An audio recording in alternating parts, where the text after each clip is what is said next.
I totally forgot to introduce myself. Asa Merritt, aspiring short fiction writer, former screenwriter. I wrote a series for Audible starring Stephanie Hsu, headed back to the program.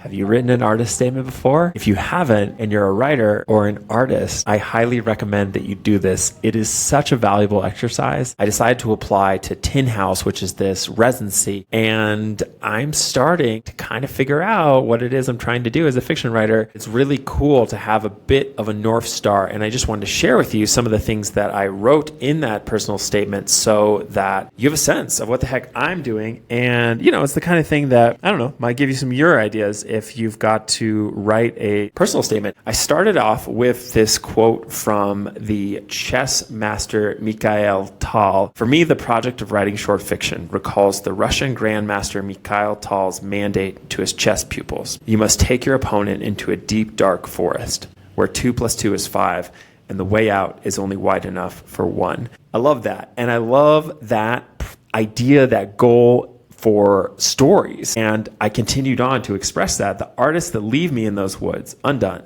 and craving a rematch, include writers like Samantha Schweblin, Thomas Ligotti, and Shirley Jackson. I go to their stories to feel awe, often in the form of what could be described as horror, though I think sublime is just as apt. What's cool about this is I had to really select those writers. I think in any kind of artist statement, you want to be talking about your influences, but specifically this application in describing what to write for the artist statement, one of the things that it said was, say, identify writers that you're in conversation with.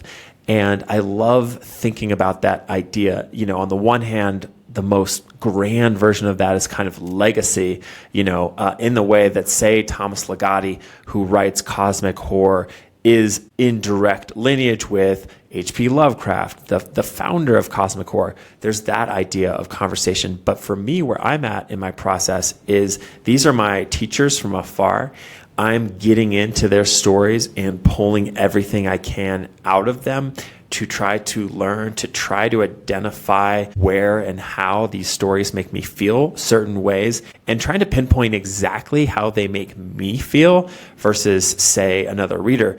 Shirley Jackson, a lot of those stories are scary. But for me, and this kind of has to do with kind of larger ideas about what horror is, the scary is actually a way to bring me out of my experience, which in some way is kind of spiritual or transcendent. That's where this concept of awe comes in for me.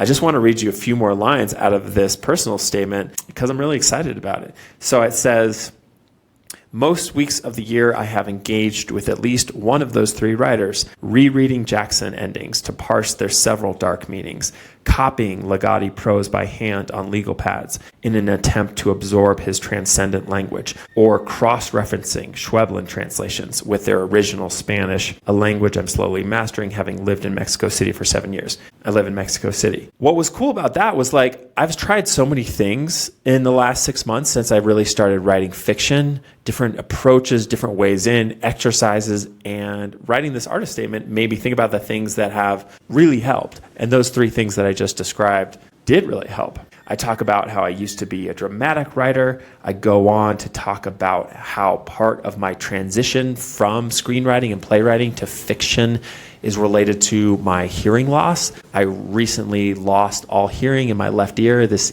ear doesn't work. I wear headphones almost always because of my hearing, in case you're wondering about the dorky aesthetic. The hearing loss has changed my whole life. I live in my head much more than I did before because I don't socialize as much. I don't go out as much. I live inside, and that's what fiction is. And I kind of had these ideas banging around, but writing them out was super powerful. Single-sided deafness also consistently makes me feel physically dislocated and emotionally isolated. These themes ring loudly in my current work. So what's happening here is that I'm finding myself as a writer. I'm finding my role models of literature, those story writers.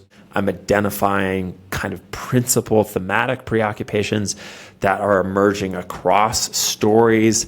And this professional trajectory of like, okay, now I'm a fiction writer. I'm here on YouTube identifying as a fiction writer, a short story writer. All this kind of came out of writing this last minute artistic statement. Other writing that happened this week. I finished a short story, Under the Pear Tree, which is about these two brothers who have to put down a dog.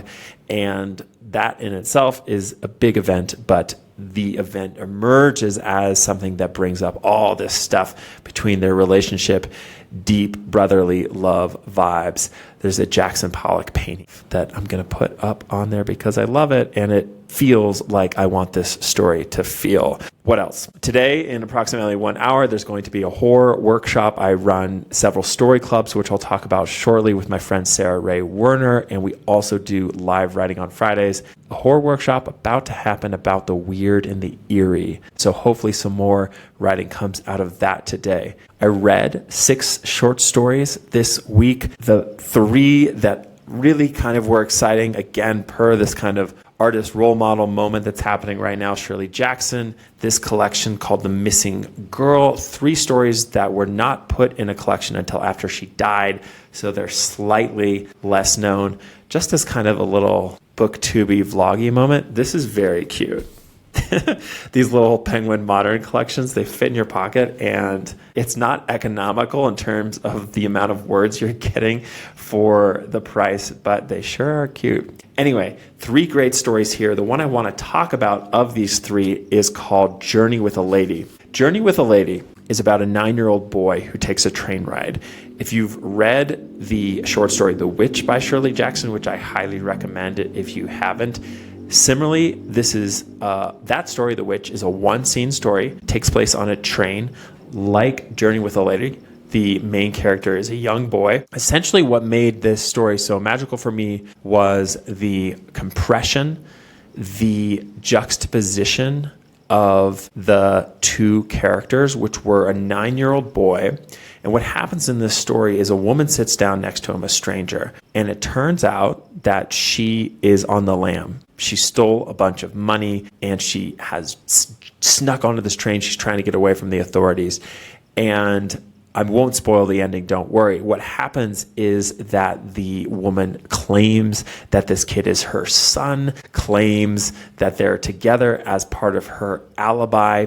The story's bookended by a moment with the kid's parents as they send him off alone on the train ride, and at the end when his grandpa picks them up. But the heart of the story is right in the middle.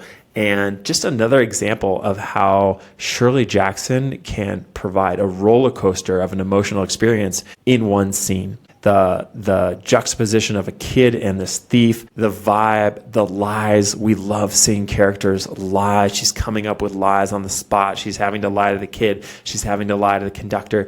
She's trying to get the kid to get complicit with her.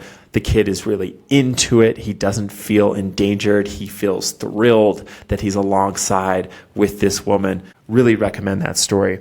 Other reads from this week, we read a story in The Dark Descent. So aforementioned story clubs, Dark Descent, every Thursday, Sarah and I go through this collection. We're reading 1 story a week. This is a collection of horror short stories. Similarly, on Wednesday, there was a story called Star Stealers. Edmund Hamilton, I want to say, is the writer. And this I want to talk about briefly because it was from this story, actually, that I got a really good writing tip, something I'm going to take for my writing, which I think you can take too. I'll share that momentarily. The last story I read this morning, was An Angel Passed Above Us. This is by the new Nobel Prize winner, Laszlo Krasznahorkai, who is Hungarian and just won the Nobel Prize this week. Beautiful story, beautiful. 2 Ukrainians, soldiers, they are in a cave, kind of like a foxhole type situation. They're dying. It's in the current Ukrainian war. So it has this rich kind of like present day historical fiction thing that's happening. And there's 2 stories happening at once. These 2 soldiers are dying and holding each other at the same time.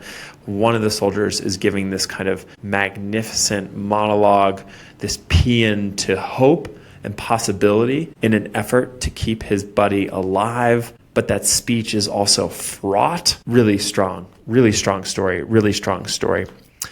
So the writing tip, I always try to share one thing that I learned as a writer this week. And so much, of course, of all this reading is to find stuff to learn from, to steal, put in my own stories, to get inspired by. And this is like a little technical craft tip that I found about pace and propulsion this week. And it comes from this story, The Star Stealers by Edmund Hamilton. What happens in this story is it's iconic kind of space opera sci-fi where you have these humans who go out to an alien planet, hostile aliens. They're on the run. They're fleeing. The passage I'm about to read is they think all is lost, but a cruiser, a space cruiser, comes to the rescue. Smoothly it shot down to the ground, the rescue cruiser, and we stumbled to its side through the waiting open door. As I staggered up to the bridge room, the third officer was shouting in my ear. "We sighted you from the forest," he was crying. "Came out in the cruiser to get you." But now I was in the bridge room, brushing the wheelman from the controls, sending our ship slanting sharply up toward the zenith. I'll try to put that on screen if I have time. If I don't, let me just try to spell out what's happening on the page here. They are in the ship. There's this little mini moment of rescue, this mini exchange of dialogue. The dialogue is cut off. The third officer is talking. He says, "Came out in the cruiser to get you, but now I was in the bridge room." The scene is completely truncated, mid-sentence of dialogue, and we fast forward from the moment of rescue, from the moment when they return to the home ship, towards when the captain is in the control room. This felt super modern to me. This is a really old story, and just the confidence there to literally leave a scene hanging, to jump forward in the story. I loved it, and I want to use that sometime, or at least experiment with it, kind of like a jump cut, a narrative jump cut, not a jump scare, a jump cut to the next piece of the story. Cool stuff. If it's your first time here, I hope you stick around, subscribe. Welcome.